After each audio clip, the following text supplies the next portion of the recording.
Okay, good evening members. Welcome to this evening's meeting of the Democracy and General Purposes Committee meeting this evening, Wednesday the 3rd of July 2019. Already so soon. I've been advised that there are no fire drills planned for this evening, but if the alarm does sound, Mr. Nash here will assess the situation and provide further instructions on the evacuation of the building if necessary. I'd remind you that this meeting will be broadcast live and recorded for playback on the Maidstone Borough Council website. But will anybody else be recording or filming the proceedings? If so, I'm only asking so that we're aware. I mean, it's not to stop you, of course. Members who have got mobile phones or tablets, can you please ensure these are on silent? I've actually put mine on silent for once. And of course that they're only being used with regard to the business in hand this evening. Right then, members, let's go straight on to apologies for absence. I understand we have apologies, Mr. Nash, from Mr. Perry. Yeah, that's correct. Apologies from Councillor Perry. And can I have the notification of substitute members? No substitute member for Councillor Perry. So none, okay. Are there any urgent order? And I don't mean 2 pints of lager and a packet of crisps. Urgent items. Are there any urgent items? None that I'm aware of. Notification of visiting members. Now, ahead of me, I notice Councillor Nagy. Welcome, Councillor Nagy. And I know that you're going to have your item a little bit later on. Agenda item 5, disclosures. Are there any disclosures by members or officers? We have none. Whoopee. Let's go on to agenda item 6, and I'll just stop it there. Good evening, Councillor Blackmore. No problem at all. Can I presume that you are substituting for... No, you're not. You're a genuine member of the committee. I got all excited because we haven't got anybody for Councillor Perry this evening. I saw you and I thought of Councillor Perry. Can I just ask you whether you have any disclosure at all? Nothing to disclose, Chairman. And I'm just about to reach disclosures of lobbying. No disclosures of lobbying. Agenda item 7. Can I move that the items on the agenda be taken in public as proposed? Jolly good, that's agreed. Let's go on to the minutes of the meeting held on the 21st of May. What are you doing? Don't leave any crumbs. Ah, my word. Okay, the minutes of the meeting held on the 21st of May. Are they all agreed as a correct record, members? Are you happy with those? That's agreed. Lovely, thank you. Would you like me to sign them at the end of the meeting? Yep. Okay. Let's go on to agenda item 9. We have no presentation of petitions this evening. We go straight on to item 10, question and answer session from members of the public. I don't think we're going to have any of those. We have no members of the public, unless somebody suddenly bursts in.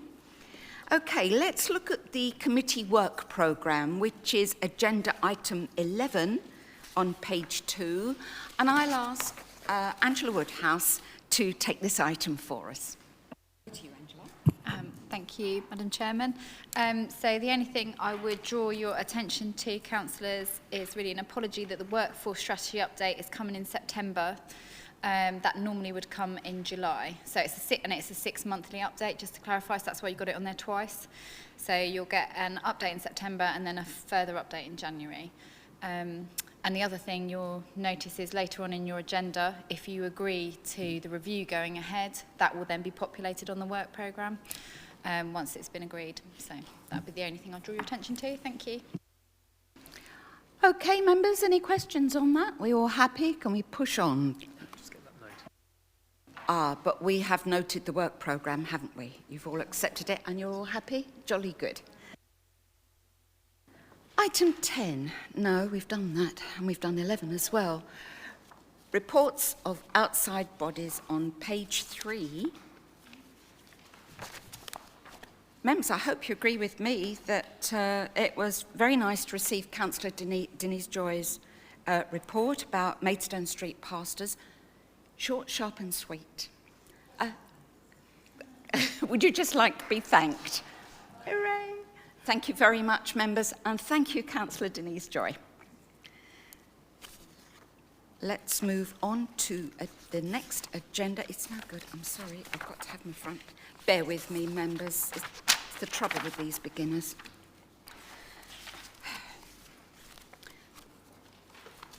I'm moving on to item 13. Now, Councillor Nagy, would you like to step forward and speak to your report?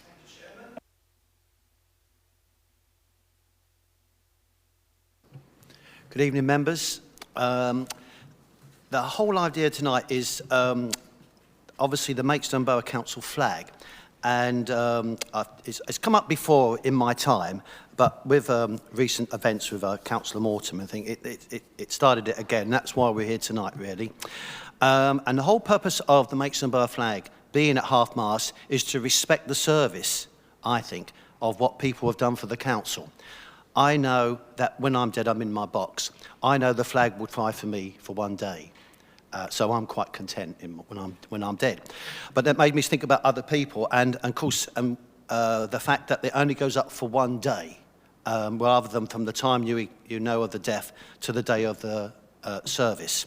And I think that's one of the things that we could do, because obviously the public would notice it and things, and it would be, and people would be asking why is that at half-mast, and everyone would be able to explain why it is. It's in honour of the service that people have given to the council. And that's one of the reasons I brought it up. And of course, then we go on to ex-councillors. They don't seem to have anything at all. And of course, there's quite a few ex-councillors, and one recently retired, who at the moment have given a hell of a lot of service to this council. And it won't be recognised. I know it's only a flag and thing, but it's one of the little things that the council could do to respect their service.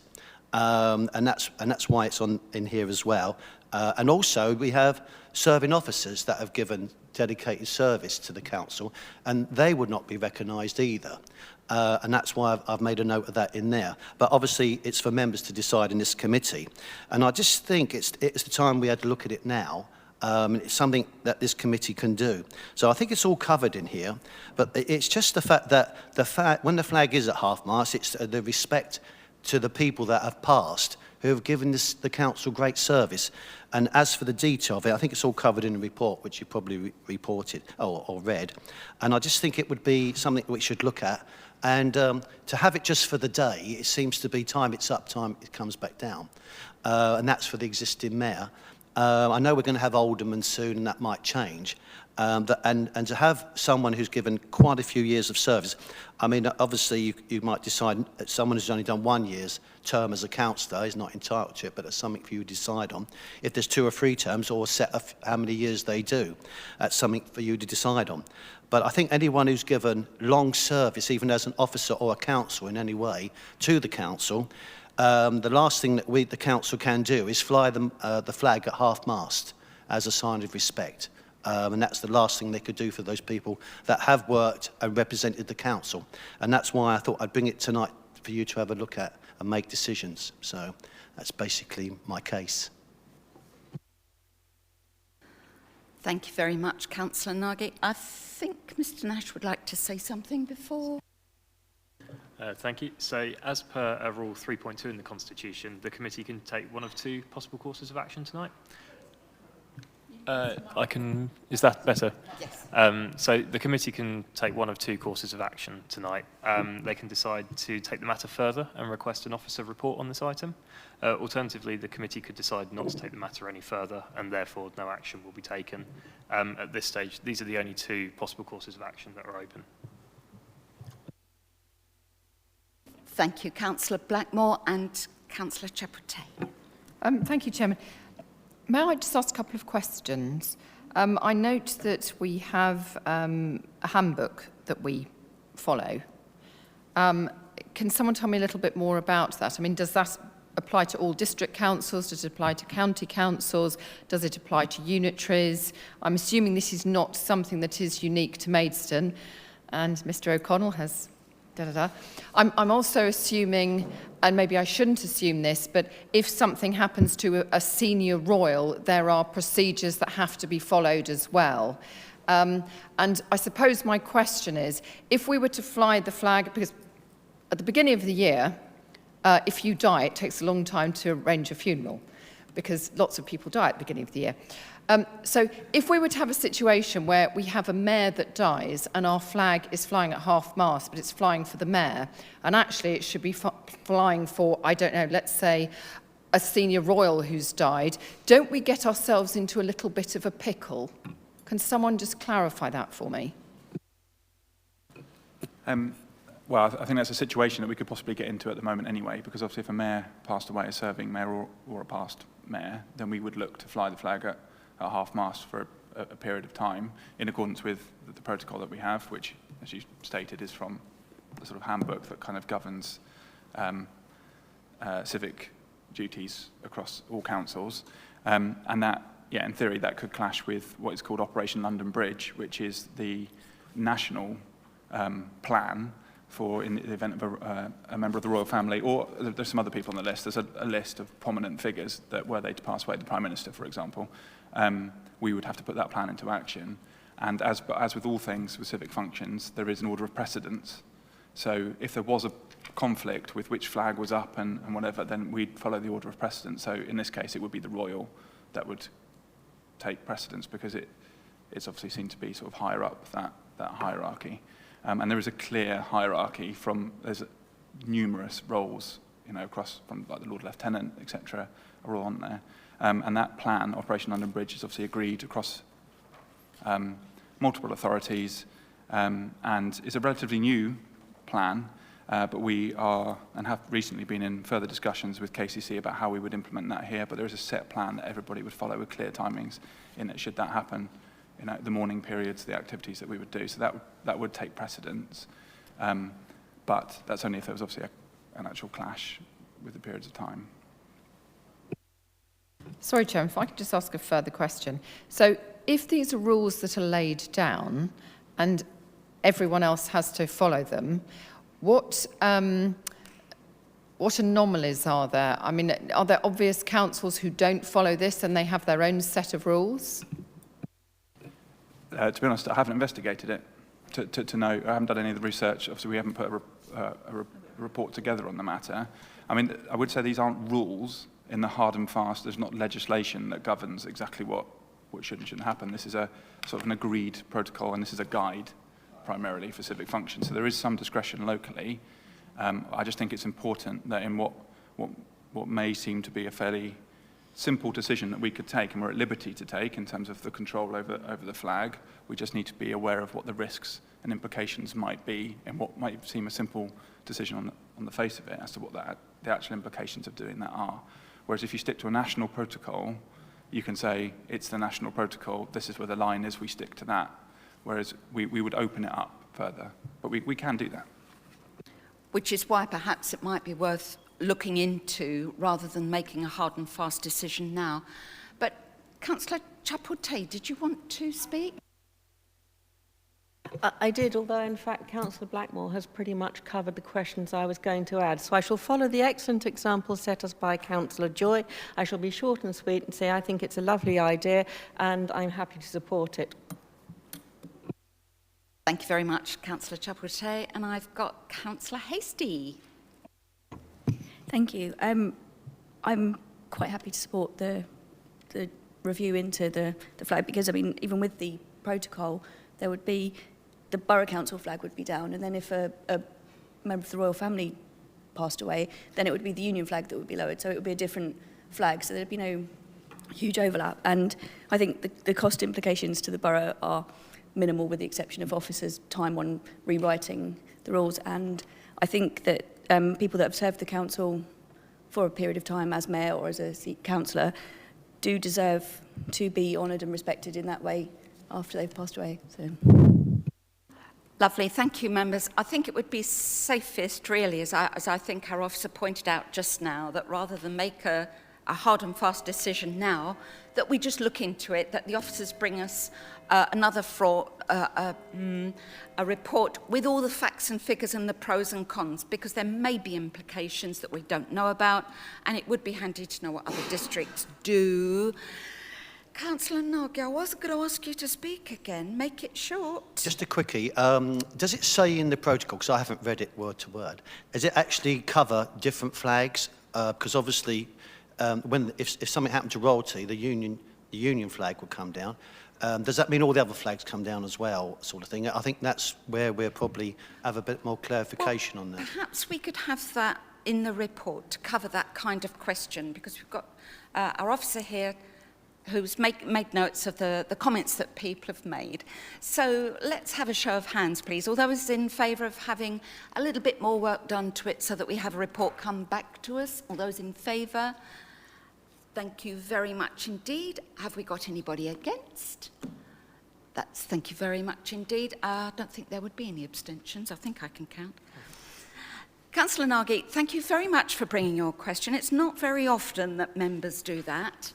So thank you for having brought it, and we will look into it. Thank you, Chairman. Thank you, members.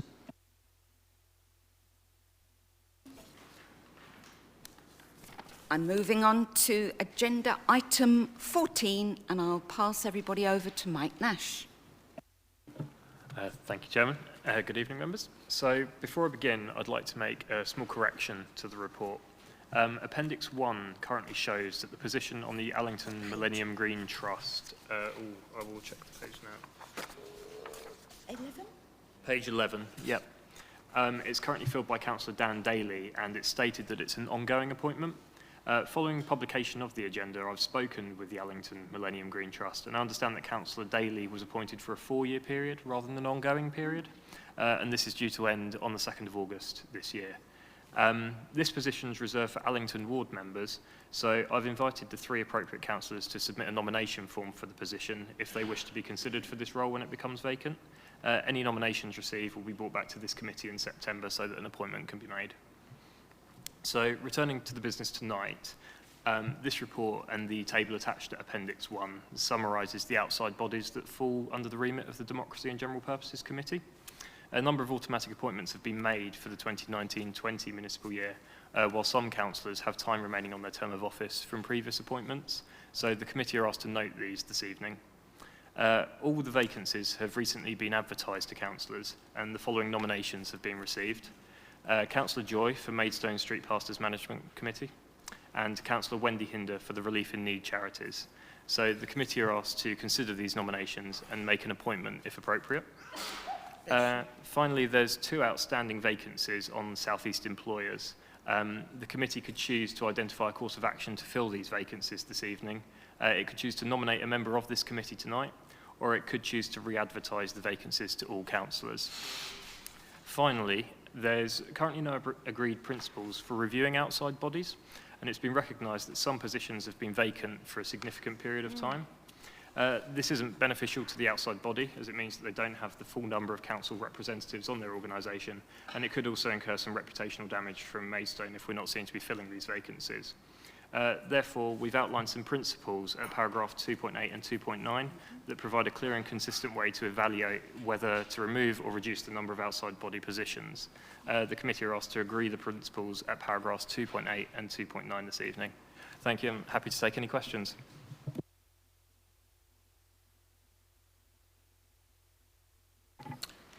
Thank you, Chair. As Mr Nash has correctly pointed out, the Allington Millennium Green Trust, the position is reserved for Allington ward members.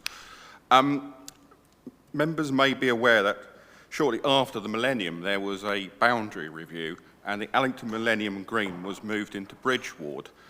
I was wondering, is there a reason why sort of 17 years later as a Bridge ward member covering the Allington Millennium Green, I'm not eligible for appointment? All I can say, Councillor, is fancy that. I confess I didn't know and I wasn't aware. I don't know if my colleagues could answer. So, I mean, I guess this all relates to a fundamental point, really, which is outside bodies have caused an issue over numerous years, and they've come back time and time again. We've reviewed them several times, and it's often like opening a can of worms in terms of where we get to as to who wants to do what.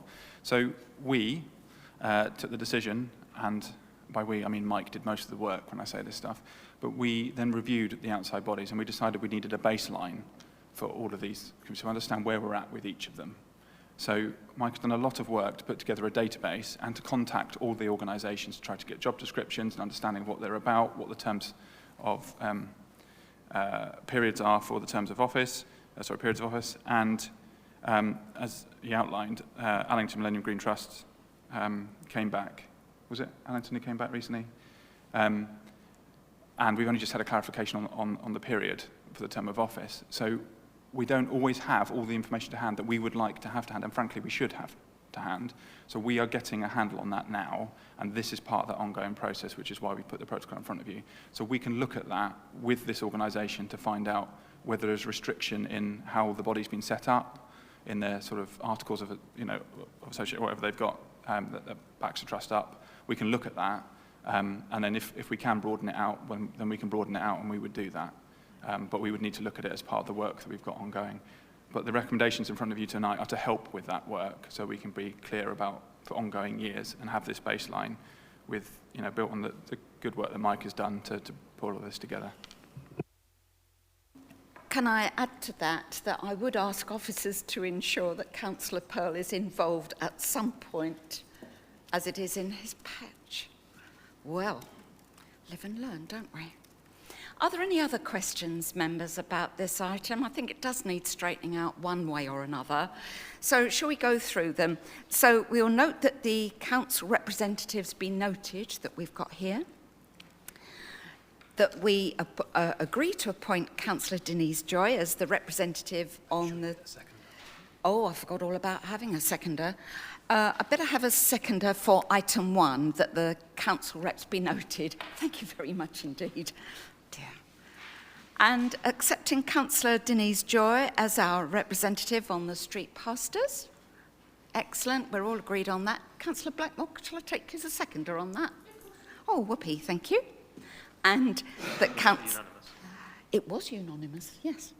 Councillor Wendy Hinder be appointed as our representative on the Relief in Need charities. Councillor Pearl, did I see you second, or am I just fiddling it? Thank you very much.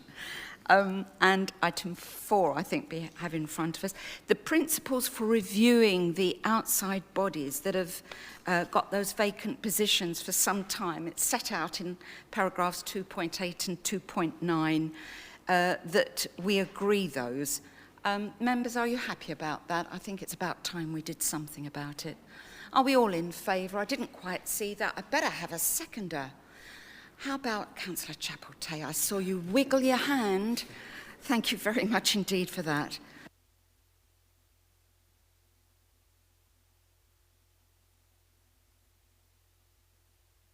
Thank you, members. That brings us neatly on to agenda item 15, and I look to Ryan O'Connell to present it for us. Thank you.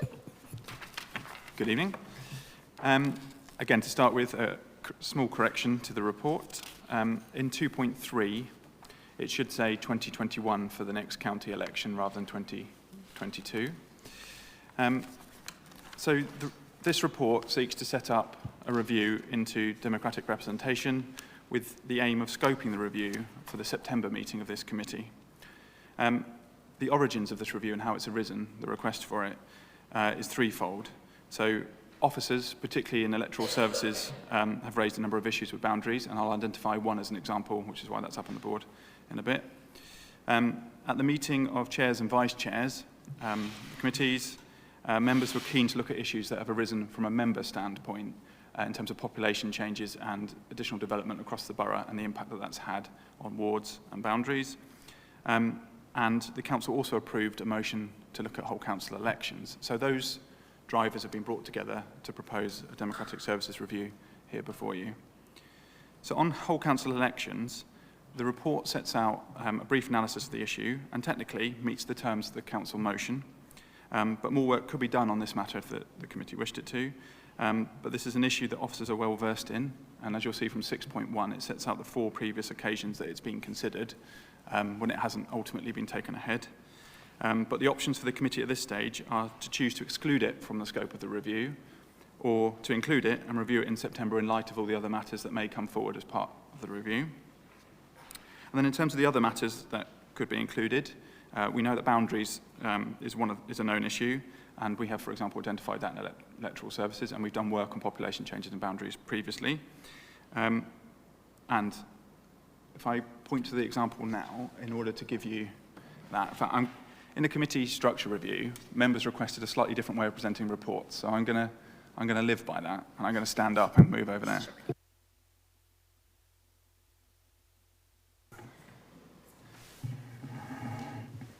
So this is just a minor practical example, just to try to give people an idea of the sort of thing that we come across.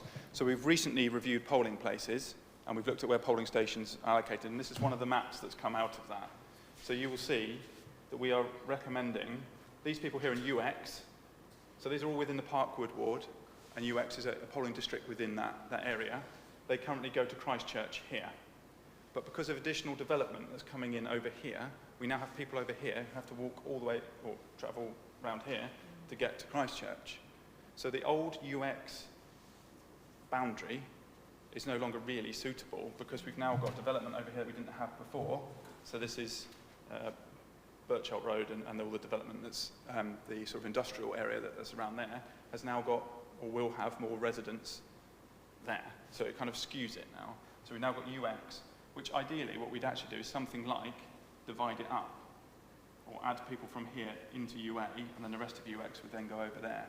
But that's just one very small example where the development along this road has caused a sort of skewing effect. And obviously we've got lots more, people will know there's lots more development going in along this road and population growth.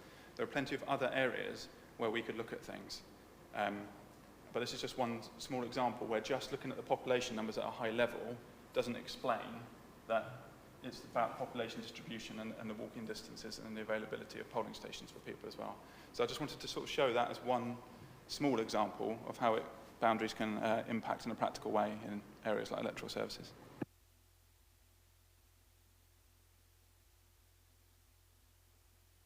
So, members, it's pretty much set out in the report. Are there any specific questions before I move on? Because although it has, I've got you down, it's been raised many times before, but it's fallen at each.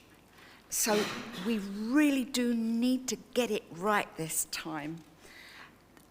There's already been some groundwork. We've got plenty of previous reports, minutes, you name it. So if we can just retrawl those. But I think it's important to all of us, and frankly, I'm looking towards having a working group. But let me take some of the questions first. I've got Councillor Chaputay, and then I'll have Richard. It seems to me to be entirely sensible to carry out a review and look at it all properly if you look at the way the demographics have changed. One question I do have is, will the boundary review include looking at whether wards should have 1 member or 2? I'm assuming it would, but I'd just like to clarify that. So the review we can look at any of the issues that members want to look at and want to raise. So that's one of the things we would do as part of the scoping of the review, to determine if that's the sort of thing that members would like to be on the table and to be considered. It may be that we have to, for example, get the Boundary Commission to come in to look at that. And if whole council elections was taken forward, then that gives the opportunity for single member wards across the borough. That's one of the things it can kick off. You don't have to do it, but you can kick off as part of that process. So I think we need to look at it in the round and as part of the scope. But if that's what members are minded to include in the review, then we would look at it. I would just like to add something to that. I do not have particularly strong views on it, but as a representative of a 2-member ward, I noticed that my fellow member and I duplicate each other's work enormously, because everybody comes to both of us in many situations. I have 4 parish councils to cover. It'd be a lot easier if we had 2 each. because that's another 4 evenings every month gone from my diary, and that's before I even do these. And I suspect that other people in 2-member wards probably feel much the same. And it does seem to me to be more efficient if I could efficiently represent the particular guys, these particular guys. They know I'm the one.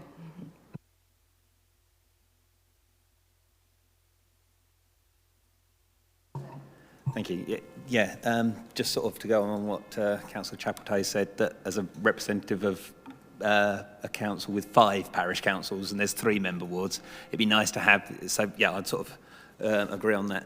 And I think you also covered in your summary just there what I was going to actually ask, that the officers have done a lot of work already, and so if we have this report come to us in September, they would be able to have the facts and figures that would not take up too much of their time to just sort of take officers away from other stuff, and they would have a lot of stuff there that they could bring to our, as a member-led committee review, and so that we could then sort of take that on board and work from that without having to sort of interrupt the flow of officers as they go forward. So that, I think you just answered it really in your summary. I like that idea. Did you want to comment, Mr. O'Connell? Ryan? You can call me what you like. So yes, I mean, obviously it's been several times before, so the general fors and against and pros and cons and all that we've weighed up a number of times, so we know what they are. What we wouldn't be able to do necessarily is fully weight those against each other, because it tends to be either a political or a member-based decision as to which weightings they want to give to those. So that would be something that would happen at committee if we were to bring it back. But yeah, there's sort of pros and cons we've been through a few times. Yeah, I was just going to say that therefore, if we can sort of move forward with a member review, that would be at the September meeting, and we would probably then sort of have the big discussion then to sort of, with facts and figures actually in front of us then, wouldn't we? Yeah. Councillor Blackmore. Thank you, Chairman. I think if we're going to have a review, then we need to have a full review and not just do bits of it, because in the past I think we've only done bits. I'd be very interested if somebody could dig out the results from the public consultation that was undertaken, because my recollection was something like, I don't know, 70% of the people who returned their slips said, you need to move to 4 yearly elections. So I think all of that information is absolutely vital. And when you look at what's happened across Kent, in other districts where they have had boundary reviews, they have reduced the number of councillors from about 54 down to about 35. So that sort of makes us look a little bit on the heavy side.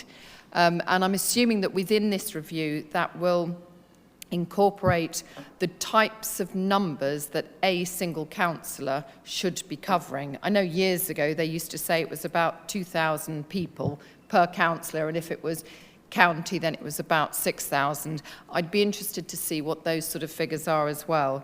So if we could make it all encompassing, then I think that way it would be easier to make a sensible decision, because at the end of the day this shouldn't really be political. We should be keeping half an eye on the finance as well, because I'm sure the more councillors we have, then the more it costs. So one of the recommendations is to gather information from members as to what they would want included, because obviously one of the things that brought this forward was the sort of strength of feeling at the chairs and vice chairs meeting, that members really do feel the changes that have occurred in the different areas, and they feel that, you know, in their roles as members. So we as officers can't tell you what those are, you can only tell us what those are. So we could bring that forward. So we would do a consultation of some form with members to try to gather as many of those issues in as possible. So yeah, we could look at electorate per member, if that's a measure that members wanted to look at. I've got Councillor Hastie next. Thank you. I agree. I think that we do need to look at our democratic process, and I think it would also, we need to take into consideration all of the work that's been done previously, like Councillor Blackmore said, the public survey, because we need to move forward and be getting doing the best for the people in the borough, and finding out how they want to be represented, and financially looking at it as well. So I'd be happy to see a review of that and see how it would work out. Excellent. Thank you, Councillor Hastie. Members, I'd like to have a look at the recommendations here that we've got on page 18. Now, strangely enough, recommendation number 3, the most appropriate time to consider whether or not to proceed with work on whole council elections, I would have thought would be after we've done the review, after it's been scoped. So I was just going to go for recommendations 1, 2 and 4 as they are on the report. Councillor Pearl. Sorry, I was just looking at, again, recommendation 3, to say whether to proceed with the work on the whole council elections as opposed to opting for whole council elections. Surely what it actually refers to by the work is the review.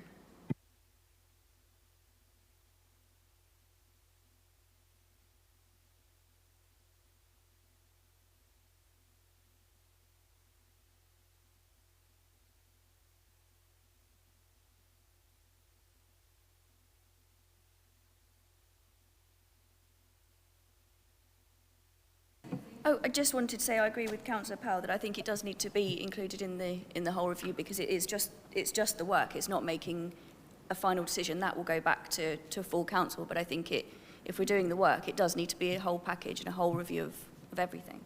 Yeah, fair dues. Councillor Webb. Sorry, if you just wanted to remove 3, did we want to put in at the end of the other item, including whole council elections? And just so it's in the wording, just saying including whole council elections, and then we can remove 3 if you want to, and just put it in another recommendation, slightly amend it.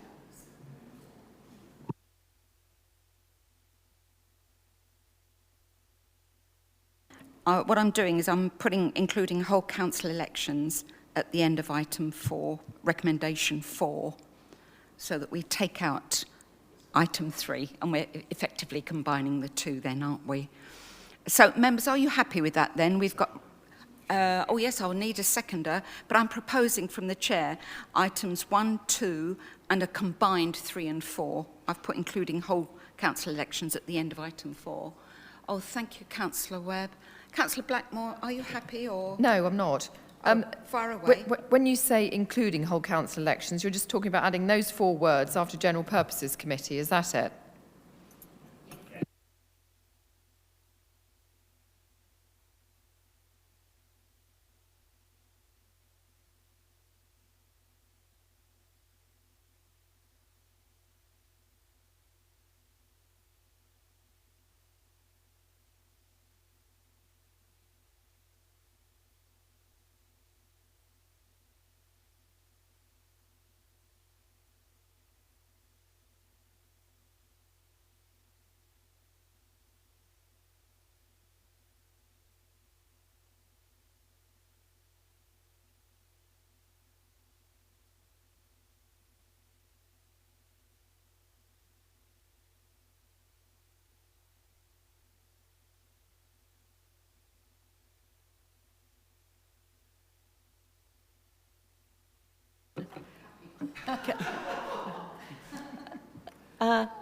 Can you just clarify for me what exactly the motion is now? Because for ease of simplicity, so we're all clear what we're voting on, you could just leave it as it is.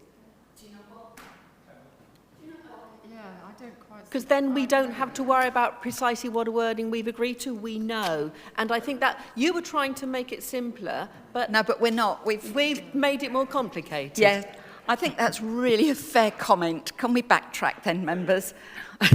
How do you feel about that, Councillor Webb? Would you happy? I'm happy to go back and propose the 4. And Councillor Webb, you're happy to second? In that case, Chairman, may I suggest that with number 3, it's altered very slightly to say that the Democracy and General Purposes Committee agreed to proceed with the work on whole council elections.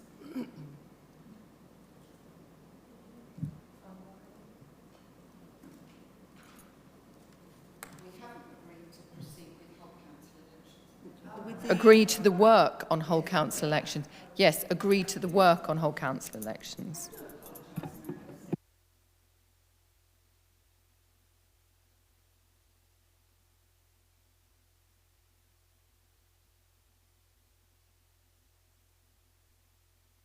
So, sorry, just so that I can clarify. So you've asked that number 3 on the report is changed to that the Democracy and General Purposes Committee agree to proceed the work on whole council elections. Right. Excellent. So if that's an amendment, you'll have to vote on an amendment and then vote again on the substantive motion.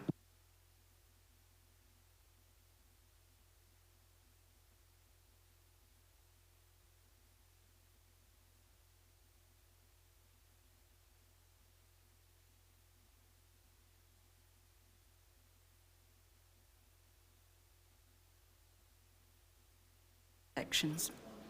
Plus 1, 2. The whole, should we go for the whole lot? Okay, I propose the whole lot. Who's going to second? Councillor Webb again. All those in favour, let's go for it. Come on, push the boat out. Thank you, members. I apologise for making that so difficult. It should have been so straightforward.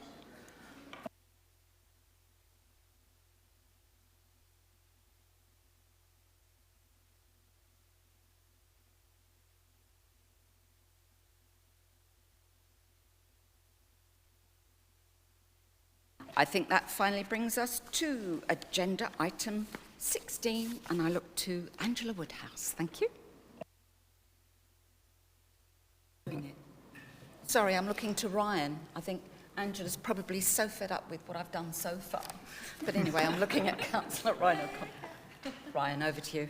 Okay, so in July last year, Audit, Governance and Standards Committee agreed to seek nominations from non-calc parishes as well as calc parishes in appointing the non-voting parish representatives on the committee. And then at its meeting on the 12th of December 2018, full council agreed that there should be a selection process in the event of more nominations than vacancies occurring.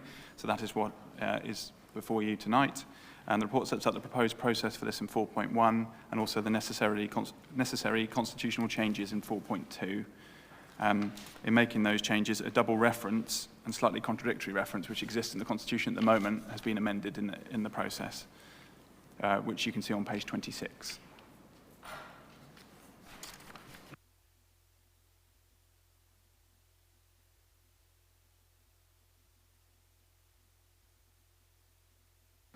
Thank you, Ryan. Members, are there any questions? Councillor Blackmore. I'm sorry, Chairman. Why would we be interviewing the independent person? Why would they not be interviewed by the Ordnance and Governance Committee? So Audit and Governance, because that's where they would be sitting. And also, my second question is, how many persons do you need to make that quorum? Because not everyone will be available. Should there be an interviewing process? So do you actually need every single member to be there because sometimes there'll be substitutes, or is there a quorum number? And why is it us and not audit if the individual will sit on audit? I'm very confused. Okay, so the recommendation is that it comes to this committee because this committee already has functions relating to the appointment of independent people, either on the remuneration panel, or, well, you can see it in the amended 6 in on page 26. So it's a process that this committee already performs for other areas. In addition, it performs basically an independent function because the non-parish representatives are obviously sitting on that committee and have a sort of independent function themselves on that committee. So we just recommend that the committee don't make the decision as to who they get sitting there. And the quorum number is? Well, it would be if there was an interview process involving the committee, then it would be the standard quorum for this committee meeting, which would be 4.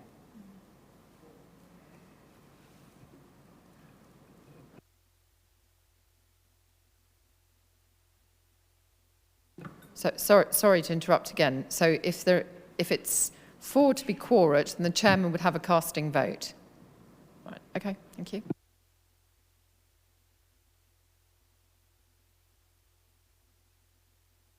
Yeah, that works, doesn't it?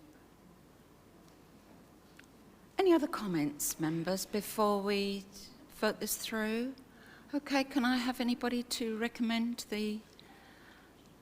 Thank you, Councillor Webb. Would anybody like to second? Thank you, Councillor Chapeltay. All those in favour, let us see. We have a unanimous vote there. Thank you very much indeed, members. Much indeed for that, and I declare the meeting closed at 7:15. Thank you very much indeed, members.